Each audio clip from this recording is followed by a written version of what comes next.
Oh yeah, hi, it's Ebony Bridges here. Just remember to subscribe and like the Base Boxing Basement, just like I have.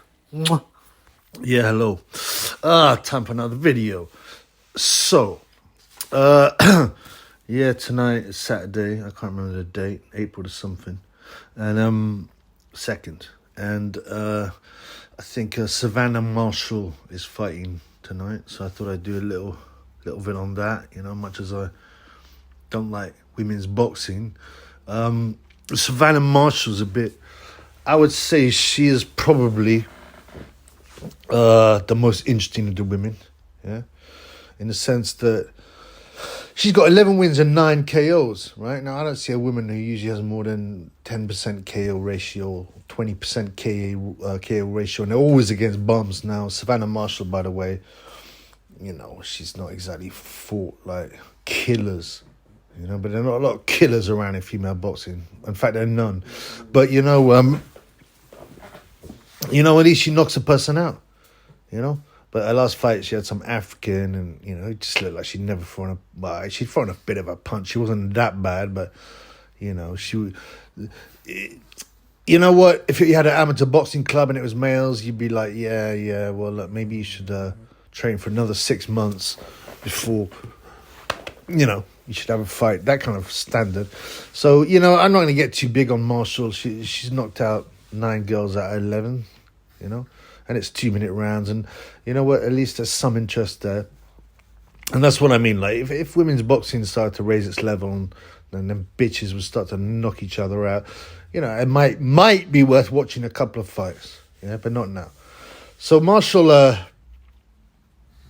think she's middleweight, so 160 pounds, but I think she probably walks around at like 12 stone, you know, which is like massive for a bird. You know, I've not ever had a girlfriend who weighed more than 9.5 stone. I've been out with some sorts to boot. Yeah, I did. You know, I don't approve of this kind of behavior anymore, of course, but I did bunk up some girl who was, I don't know. I mean, she was very large. She must have been 11 stone. You know, but she was young, so it was curvaceous. You know, it was all right, man. But Savannah Marshall, 12 stone is a bit of a monster. Yeah. And not that you know, she got quite a sweet face, to be honest, you know. And her personality, she used to be real shy. She didn't talk to anyone. So I respect that. I like shy people. It usually means they're a bit self-conscious, you know. They are kind of kind edge to them. They're not full of themselves. Now, she's had a lot of training now, so she can have a bit of a, you know, a row with Clarissa, the alleged GWOAT, you know, the woman that, according to Adam Smith, you know, I mean, who would listen to this clown anyway, but according to Adam Smith, yeah, the other one, Clarissa Shields, you know, is a genuine global superstar, yeah, who came and scattered glitter of superstardom when she was last in the UK. How could you be? I mean, talk about exaggeration, hyperbole. Like, listen, man, I guarantee I walk around the UK, and the UK loves boxing, and she's boxing in the UK. There's 1,000 random people in the street. Hey, what do you think about you know, global superstar, you know, Clarissa Shields? They'd be like, who? Clarissa Shields? And they'd be like, oh, right, you mean the girl from the Fugees? Yeah, I mean, you know, yeah, she's a bit racist, but yeah, she's got good music. No, that's Lauryn Hill. Oh, Clarissa Shields. What is she on Love Island? No, you know what? Forget it. No, it's man. Don't worry about it. Yeah, no one knows her, and Adam Smith is determined to brainwash and indoctrinate us into thinking we've got a genuine global superstar. Now, you know, if you went out on the street and asked 1,000 people to you know, and most of them would know. Well, a good number of them would know Tyson Fury, Anthony Joshua, yeah. Obviously, those two guys are Brits, so and they're in the papers a lot. Would they know Canelo? You know, he's a weird one because he's like really the people that obsess over him are Mexican and Americans. Outside of him, he's not that well known, or maybe Floyd Mayweather. But these people would still get some recognition in the streets, minimum of 1 in 10 people, you know. but nobody would know who Clarissa the GWOAT Fugees is, you know.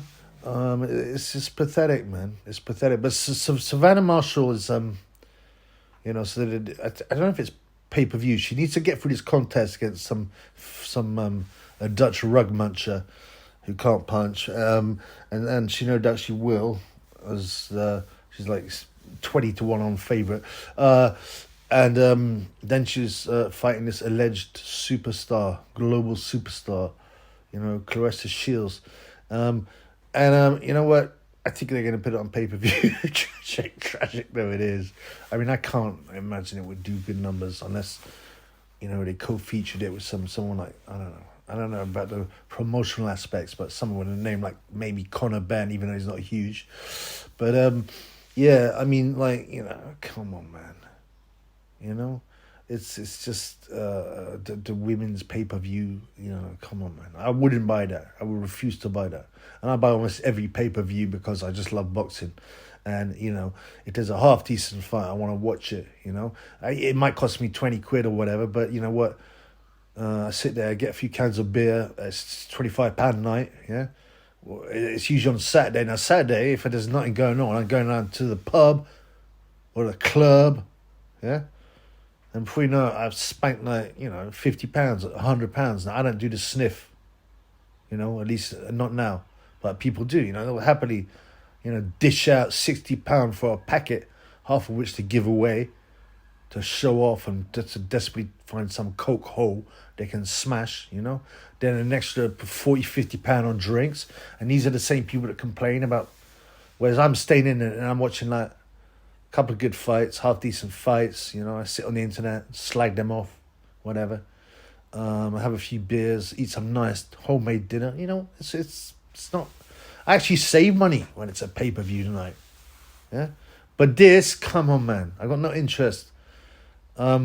No, that's not quite true. Out of all the women's fights, I got no interest in them. The Savannah Marshall one, the GWOAT, I have a little bit, simply because I can't stand the Adam Smith hyping that hoe up Shields, you know. And you watch her fight, she's very ordinary. She's got no power either. And Savannah Marshall got a chance to stop her, which would make me laugh, yeah. So, you know, yeah, I would have a bit of interest. You know, it would be like the second women's fight I ever cared about. The first one was Ebony Bridges vs Shannon Company. And the only reason I was interested was because, you know, not because they're pretty, which they're not. The Toblerone head, huge Toblerone head. What's her face? Courtney, you know. The leather face, what do you call it? Catcher's mitt. These the AIDS riddled skit Ebony bitches. Come on, I'm not interested. They ain't pretty. I was interested simply because, you know, I couldn't decide which one I hated more, you know, and I wanted. I was like, I want one of them to hurt the other one, you know. I don't really care. In the end, obviously, no one got stopped. Bitches' eyes swelled up, but she was real proud of that, you know. Silly hoe. But you know, that's the only women's fight I've actually thought, you know what, I'll watch it. And that's for negative reasons, out of haterism. So obviously one of them bitches get hurt, you know, which some people might say is a bit out of order. I don't care. You know, they hurt my eyes, them people. They hurt my soul, my spirit. Knowing that skets like that who can't fight are getting paid, you know. Ebony bitches, man. You know, I was thinking yesterday, right, you know, man, again, some stupid ass alleged story.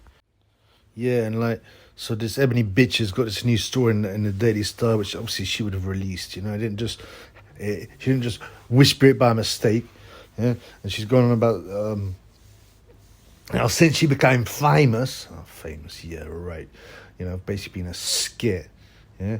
Oh, all these men apparently keep on offering to send her, like, pictures of their tools, you know.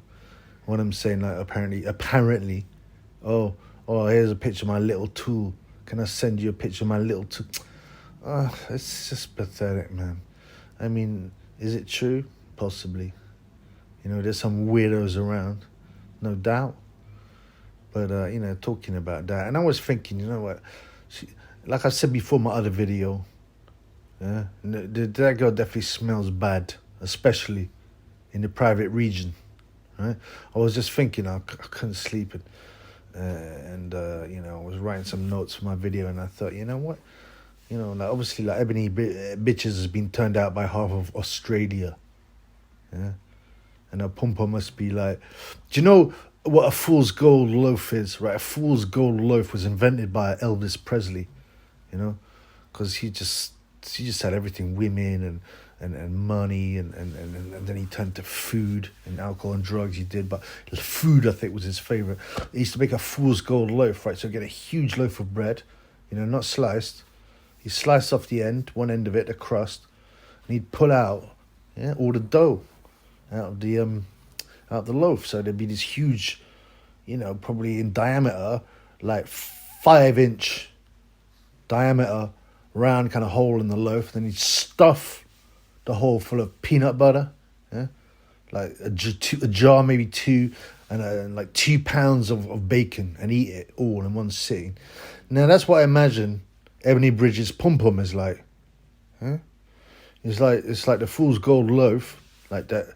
They're taking out all the dough to leave this great 5-inch diameter circle hole, and it's got a few bacon, but there's not as some greasy, peanut butter and greasy bacon in there, but not a lot, so that there's still a massive hole in the middle, So it'd be a kind of fool's gold loaf that wasn't filled properly, things falling out of it and stuff, and and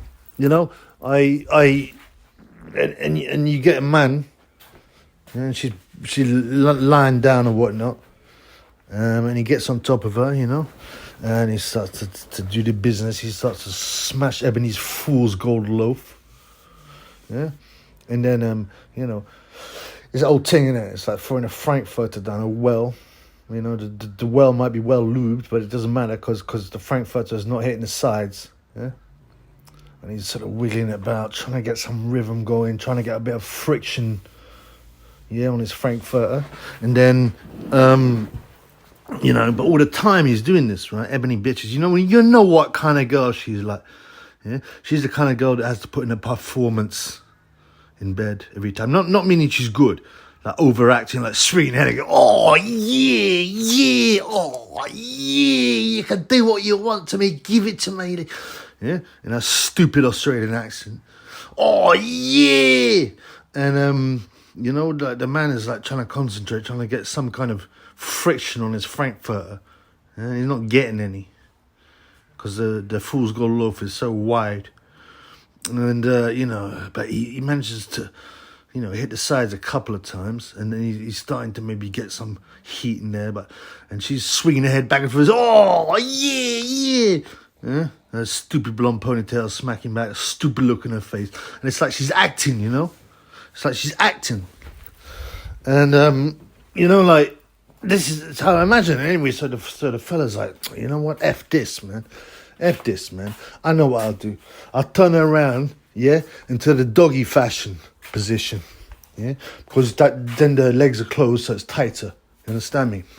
So the fool's gold loaf hole will be a little bit tighter. I might get some friction. So it turns around and looks at this skit, and he starts smashing her. And she's oh yeah. But he's like, okay, come on, just try and ignore it. Just try and ignore that. Yeah. And then he smells. His smell hits him. He did. And she got her ass in the air, obviously, because she's a total skit, and her face down, ass up. Yeah? And grab my leg. Oh, go on, Bruce, grab me here. Call me a slut. Yeah, well, you are, sugar. Now, and then, he's a bit tighter, the fool's gold loaf. And he's thinking, maybe I can bust a nut. Maybe I can bust a nut, and I can drop this nightmare. But at least I get something out of it. But then he takes a breath, and he just sniffs this kind of horrible smell, man. It's like, it doesn't smell of chit, right? It don't smell of chit, but it's ugly smell. It's kind of, can't really think. He can't put his finger on what the hell is that smell? What is that smell? It's like a broccoli and Stilton soup or something. Someone mentioned like that kind of weird rotten smell. Yeah, but the soup's been left outside for about a week. Yeah, so it's even worse. It's some weird sweat, dirty, unwashed sweat, batty hole smell. Drifts up to the man, to the man's nostrils, and like, that's it, game over, man. He's like, oh, look, you know what? F this, man. This is just, pulls his ting out, the fool's gold loaf. Like, look, you know what? He felt the wood disappearing quickly anyway. And he like, you know what? Ebony, I don't. You know what? I haven't got it tonight. Oh, I should look at him like busting some stupid pose, forced pose. Don't you find me hot? He's like, oh, no, you're lovely. You're lovely. Just, please, Evan. He goes, what about me? Aren't you going to finish me off? He's like, you can use your tang. And he's like, no. You know what? Just, I want you to go home. I want you to go home. Please, I'll take you home. I call you a cab, just, and she gets all moody and swanning around, and he pushes her out the door, and he's like, goes back to bed, and it still stinks of broccoli and Stoughton batty hole. Yeah? That's kind of sick experience. I imagine like the hundreds of thousands of men who smashed Ebony Bridges have had to put up with. Yeah, but sorry, man, I went on a bit of a random tangent there. I didn't want to talk about Ebony Bridges, but just things happen. Things happen anyway. But so this show, Savannah Marshall. So she's fighting tomorrow against a no hoper. Yeah, and they got four women's boxing matches on. Now, can you imagine the dryness of having to sit through that? On this Ben Shalom boxer show, which he always spells with 2 X's, which is just tragic, man. Call it something else, boxer with 2 X's. It's just cringe, that, isn't it? Ben Shalom, the charmless, like, greasy-skinned, kind of shady 28-year-old. I mean, I don't know. He'll be rinsed at a later date. I've got full ammunition on him, man. But, I think he's a family friend of Smith's, Adam Smith's, and that's how he got a gig. He got no experience in boxing. Yeah? All he did was put some rubbish prize fighter style tournaments on Ultimate Boxer with 2 X's. Anyway, I'll slate him later, man. Yeah? Savannah, we were talking about her being 12 still, whatever. She, like I said, she's quite a sweet girl. She's got quite a sweet face, and at least she stops the opponents. So we don't have to sit there for 10 rounds of pitter-pat. But I have to say, I don't know, I think she's probably a rug muncher. I don't actually have confirmation on the rug munching status, but I would imagine, like most of these women boxers, she's a rug muncher.